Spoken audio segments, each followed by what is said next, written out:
And welcome back to the North Star Takes podcast with Bailey Palicki and Jacob Liberta. You can find all our videos here on our channel, and feel free to give us a follow on Twitter and Instagram as well. Today we will be discussing the Timberwolves offseason update, which there's not a whole lot to update on as of now, but I'd say the biggest move so far is Ricky Rubio has been traded to the Cleveland Cavaliers, and in return we got Taurean Prince and a second-round pick. So it was a little odd move, I'd say, for the Wolves. I kind of thought they'd maybe try to package Ricky Rubio in a deal for a bigger player, maybe a bigger package overall. Instead, they get Taurean Prince, who is a power forward / small forward kind of guy. He's definitely not a starter. I'd say he's a bench player. Yeah, he's got an okay jump shot, decent rebounder. So I don't know if he really fits in long term with this team, or if they're kind of thinking about maybe immediately flipping him in another deal here. So I guess what's your quick reaction on that trade? Me personally, I'm a little surprised to see us trade Ricky Rubio because I kind of thought everybody on the team liked him. I kind of thought Rosas was one of his guys, especially after trading for him last year during the draft. So I kind of thought he'd be in it for the long haul, and I thought either him or Malik would be the odd man out, and it turns out it was Rubio, and I thought it might be Beasley just because maybe Beasley provides more value in a trade. So I guess Beasley is here to stay for now, at least. But as far as Rubio being gone and getting Taurean Prince, like you said, I'd probably prefer it, obviously, to get more than Taurean Prince. But and like maybe include Rubio in some 3-team trade for a bigger name. But at the same time, this guy, if you look at his numbers, like he's not bad. He could probably be a pretty decent bench player. I hope that's not really our plan for our starting four. But I guess it remains to be seen. We'll see what we do here in these next few weeks. But I'm okay with it for now because you just got to see what happens and see, like you said, if Prince is part of something bigger as far as like another flip. Because it also interested me or kind of piqued my interest just because we traded a second-round pick along with Rubio in next year's draft, and then also some cash, I think, to get Taurean Prince, which was kind of surprising. But that is interesting, yeah. I figured Rubio would have more value than Prince, but I guess what do I know? Yeah, I don't know. Maybe that's just a goofy kind of trade, but there's not a whole lot more to say about that, I guess. I mean, maybe the whole Malik Beasley thing isn't happening because maybe he just doesn't have great trade value right now. I mean, he's currently in jail. So that's always a great reflection of character. So that might be an issue for some other teams. And honestly, I wouldn't hate to see Malik Beasley back here as long as he's got his head on straight. Absolutely. He's a good shooter. He's our best shooter, honestly. So it'd be nice to have him back, especially if he accepts like a 6-man kind of a role. Oh, absolutely. So Timberwolves obviously didn't have a draft pick. So immediately after the draft, they signed McKinley Wright, Minnesota's own, who played at Champlin Park in high school.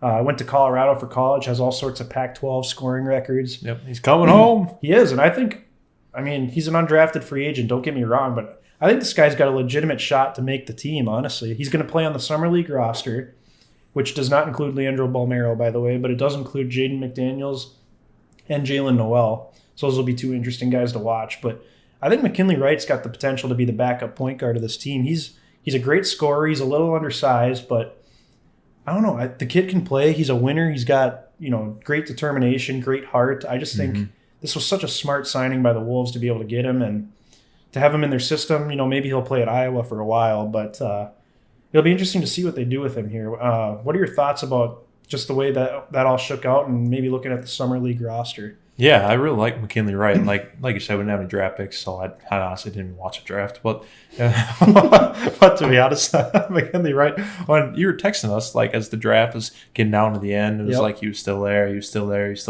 you saw projections that had him go mid-second round, and it's like he actually fell to the draft, and you were hyping it up the whole time, like the Wolves got to sign him, the Wolves got to sign him, the Wolves got to sign him. Then all of a sudden, you immediately sent us the Woj tweet right after the draft. Bomb. It's like, yep, and it's like, oh, the Timberwolves have signed McKinley Wright, and I'm like, man, you just called that, and I was like, that's a great signing because I love having a nice guard come off the bench or could potentially come off the bench, assuming he lives up to the hype that we have as far as a fellow Minnesotan he is, but I don't. It's a very low risk thing. Obviously, being a 2-way contract, undrafted free agent. So honestly, yeah, I'm good with bringing in McKinley Wright. And like you said, looking at the Summer League team as a whole, we have a lot of young guys that I wouldn't say a lot, maybe not a lot of young guys that I really want to see play, but there's a good amount of them. Like you said, you got the guys like Jalen Noel, you got Jaden McDaniels, you got McKinley Wright. So I think just those guys alone, like, kind of want to see what they got, especially see if they can really hopefully dominate or at least play well against competition that's pretty similar to them, hopefully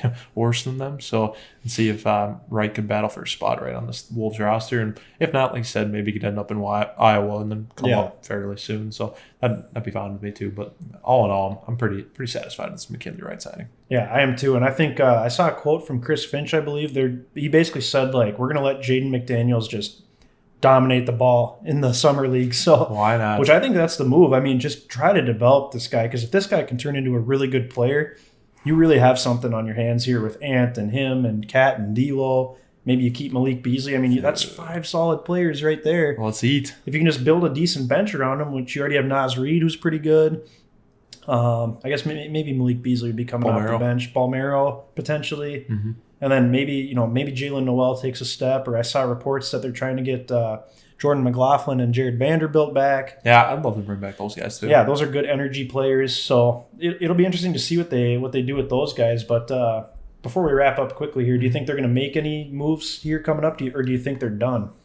I think eventually they'll make some moves. I feel like Rosas isn't going to sit on his hands and make one kind of more minimal move and trading Rubio and getting Taurean Prince. Like, I feel like that's not the end of the road. Rosas, that's not usually how he rolls. Yeah. So I think there's a move to be made. Maybe just not right away. Maybe they're going to let the rest of the free agent market kind of shake out a little bit more and see what happens. But I don't think anything is super impending right now. But again, I could get caught with my foot in my mouth and all of a sudden, like a few days from now, oh my gosh, the T-Wolves have traded Malik Beasley for somebody. So like that could easily happen. But I'm just saying my thoughts right now, I don't see it happening anytime soon, but I think it will eventually. What do you think? Yeah, I think they'll make a move, but I don't think it's going to be like an earth-shattering move by any means. No. I just think Rosas doesn't want to gamble losing a lot of these key pieces, because he's built a fairly nice team the way it looks right now, at least. Mm-hmm. So I don't think he wants to gamble and lose a couple of these guys for just a middle-of-the-road player that they would expect to be a better player. So I don't think he'll do it unless he's getting like a Ben Simmons or a Miles Turner or maybe even like a Lauri Markkanen from the Bulls. So I don't think he'll do it unless it's an actual somewhat decent name. So it'll be kind of interesting to see what they do. But agreed. That's going to do it for this edition of the North Star Takes podcast. Be sure to give us a like and stay tuned for more content by hitting that subscribe button as well. Give us a follow on Instagram and Twitter, and let us know your thoughts about the Timberwolves offseason so far.